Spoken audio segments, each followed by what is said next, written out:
Hello guys, welcome back to my channel your boy Rajan Antonia. तो आज क्या जानेंगे अपना पड़ोसी देश अपना 1947 में बिछड़ा हुआ भाई के बारे में। आज अपना भाई थोड़ा दर्द में, तो उनके बारे में आज देखेंगे। पाकिस्तान पाकिस्तान में ऑलमोस्ट इकोनॉमिक क्राइसिस हो गया है। बैंक करप्ट भी हो जाएंगे शायद से, क्योंकि ऑलमोस्ट उनको ये फर्स्ट क्वार्टर में उनको $8 बिलियन देना है, रीपेमेंट देना है इंटरेस्ट के हिसाब से। बट उनके फॉरेक्स में खाली 5.8 बिलियन है उनके पास, मतलब ₹5 है उनके पास, पर उनको ₹8 उधारी देना है। पता नहीं वो कैसे देंगे, 3-4 महीने में कैसे देंगे पता नहीं। स्विट्जरलैंड गए हैं मांगने के लिए अपना पाकिस्तान चाचा, अब देखते हैं क्या होता है। ठीक है, सो यो गाइस, सो आज का टॉपिक है Pakistan crisis, Pakistan economic crisis. इसका रीजन क्या है और इसका मास्टरमाइंड कौन हो सकता है और इससे ठीक होने के लिए इनको क्या करना पड़ेगा। ओके, लेट्स सी इनका डेप्थ कितना है। पहले बात तो इनके ऊपर डेप्थ है $274 बिलियन। अगर इंडियन पे बोला गया तो लगभग कम से 1 लाख करोड़ रुपया। इसमें से अगर पर पर्सन के हिसाब से देखेंगे तो कम से वहां के एक इंसान पे, एक सिटीजन पे ऑलमोस्ट 5 लाख रुपया उनके ऊपर कर्जा है। 5 लाख रुपया कर्जा एक नॉर्मल सिटीजन के ऊपर वहां 5 लाख रुपया कर्जा है। उनका कर्जा इतना, टोटल जीडीपी का 79% उनका डेप्थ में है। जीडीपी जो उनका जो उनका जीडीपी है उसका 80% वो लोग कर्जे में डूबे। हमेशा ऐसा नहीं थे। 1947 जब इंडिया से जब वो अलग हुए थे, जब वो लोग ने अपना अलग देश पाकिस्तान बनाया था, वो टाइम में वो ऑलमोस्ट इंडिया ने एशिया में सबसे one of the fastest growing economic थे। 1970 टू 1980 में तो ऑलमोस्ट वो इंडिया को क्रॉस करके एशिया से भी 2% ज्यादा इकोनॉमी उनका ग्रो कर रहा था। फिर क्या हो गया अचानक, आप सोचोगे। वहां का सबसे बड़ा की पॉइंट है आज का जो इकोनॉमिक क्राइसिस चल रहा है ना, उनका इकोनॉमिक क्राइसिस का रीजन ये है पॉलिटिकल क्राइसिस। वहां आज तक एक भी प्राइम मिनिस्टर ने अपना 5 साल का सर्विस कंप्लीट नहीं किया। हमेशा 2 साल 1 साल में कोई ना कोई आता, लात मारा था, निकाला था उनको। तो उन्होंने कभी भी उन्होंने अपना पूरा 5 साल वहां कंप्लीट किया ही नहीं। तो पहला ये क्राइसिस, ये जो इकोनॉमिक क्राइसिस से पहला उनका ऑलरेडी पॉलिटिकल क्राइसिस चल ही रहा था। उसके बाद करप्शन, इतना पॉलिटिकल स्टेबल नहीं है तो करप्शन तो हो गए। ठीक है, वहां फॉरेन इन्वेस्टर्स नहीं आएंगे।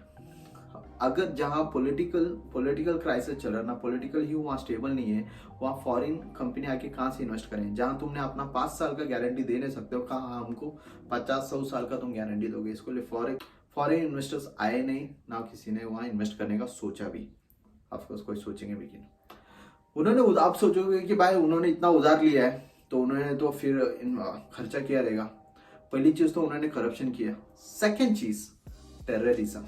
Islamabad one of the beautiful place बोला जाता है, बहुत खूबसूरत जगह है इस्लामाबाद। पाकिस्तान ऐसा नहीं कि खूबसूरत नहीं, पाकिस्तान में बहुत खूबसूरत चीजें, बहुत खूबसूरत पहाड़ भी है, माउंटेन्स भी है। वहाँ टूरिस्ट लोग जाते नहीं है। Reason terrorism. ये लोग क्या करते हैं, लोन तो ले लेते हैं, IMF हो गया, वर्ल्ड बैंक हो गया, आजू बाजू सबसे ले लिया, रशिया से हो गया, सबसे पैसा लेके क्या करते, वो लोग जाके अपना टेररिज्म, डिफेंस और अपना लोन इंटरेस्ट रीपेमेंट में उनका पूरा कर्जा निकल गया। यही रीजन है वहां ना टूरिस्ट भी ऑलमोस्ट जीरो के हिसाब से न जान। वहां का फिर एक ही सोर्स बचता है, टैक्स कलेक्शंस। ना वहां से कुछ चीजें जो एक्सपोर्ट हो सकती है, एक्सपोर्ट पे भी वहां फॉरेक्स में बंद हो चुका है। वहां के लोग को फुटबॉल का स्पेलिंग बराबर नहीं आता, but one of the world का सबसे ज्यादा फुटबॉल मैन्युफैक्चरिंग कहाँ होता है पता आपको? पाकिस्तान में। पूरे वर्ल्ड में, इवन फीफा वर्ल्ड कप में भी जो फुटबॉल यूज किया था वो पाकिस्तान से ही किया था। इसका रीजन क्या हो सकता है? वहां के फाइनेंस मिनिस्टर ने ये तक बोल दिया कि भाई चाय पीना कम करो, क्योंकि हम चाय भी उधारी लेकर पी रहे। क्योंकि 2021-22 में $646 मिलियन का उन्होंने टी इंपोर्ट किया है लोगों ने। ये सब का पूरा एक ट्रैप बनाया गया, और वो ट्रैप का लोन लेने का, देने का, ये सब का एक ट्रैप बनाया गया। और वो ट्रैप का मास्टरमाइंड का नाम था चाइना। चाइना स्टार्टिंग में तो बहुत लोन दिया, सब किया, ऑफकोर्स 70 ऑलमोस्ट 30% उनका जो जितना लोन है, लाइक $270 बिलियन जो उनका डेप्थ है, उसमें से 30% खाली चाइना ने उनको दिया हुआ है। चाइना ने उनको 30%, एक ये IMF का रिपोर्ट है कि 30% जितना भी डेप्थ है उसका 30% खाली चाइना ने दिया। आप सोचोगे कि भाई चाइना ने उतना इजीली दिया क्यों? चाइना ने दिया कैसा? फॉर एग्जाम्पल, चाइना पैसा भी देता था और वो पैसे के थ्रू अपने लोग को, अपने सिटीजन लोग को काम भी देता था, और अपने सिटीजन, पाकिस्तान के सिटीजन को नहीं, चाइना के सिटीजन लोग को काम भी मिलता था, और चाइना कंपनी ही उस काम को डेवलप करता था। फॉर एग्जाम्पल, इस्लामाबाद में एक एयरपोर्ट बनाया गया, वो एयरपोर्ट का को उन्होंने एक लोन दिया था $2.6 बिलियन, ऑलमोस्ट 1500 करोड़ रुपया, 1500 करोड़ का दिया, और उन्होंने चाइना के एक कंपनी को ही वो कॉन्ट्रैक्ट भी दिया एयरपोर्ट बनाने का। वो एयरपोर्ट बनाने का कंपनी भी चाइना का ही दिया, the China engineering company. Workers थे वो भी चाइना के ही थे। इसमें ना दो तरीके से उन लोगों ने इसने ट्रैप किया।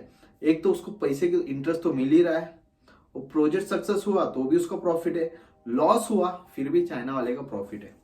पैसा भी देता है, प्रोजेक्ट भी खुद ही करता है, वो प्रोजेक्ट सक्सेस हुआ तो भी चाइना को प्रॉफिट है, अगर लॉस भी होता है एज एन इंटरेस्ट उनको प्रॉफिट होता है। ऐसा चाइना ने ट्रैप बनाया। और वो एयरपोर्ट, उन्होंने जो एयरपोर्ट बनाया था, वो एयरपोर्ट इनॉग्रेशन होने से पहले एक बारिश आया, और वो बारिश में पूरा ऊपर का जो सीलिंग है वो सीलिंग गिरकर टूट गया। चाइना माल, चाइना कंस्ट्रक्शन, चाइना मटेरियल। आप समझ सकते हो कि वो एयरपोर्ट और कितना दिन चलेगी पता नहीं।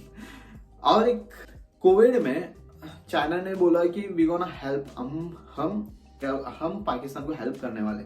तो पाकिस्तान ने बोला कि भाई हमको मास्क चाहिए, तो हमको मास्क खरीदना है, तो हमको थोड़ा पैसा दो उधारी। तो उन्होंने बोला भाई उधारी में क्यों, आप तो हमारे दोस्त हो, तो हम आपको हेल्प करते मास्क देकर।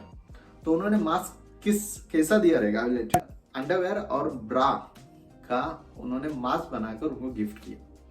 अब इस चीज से समझ सकते हो चाइना कितना शाना है।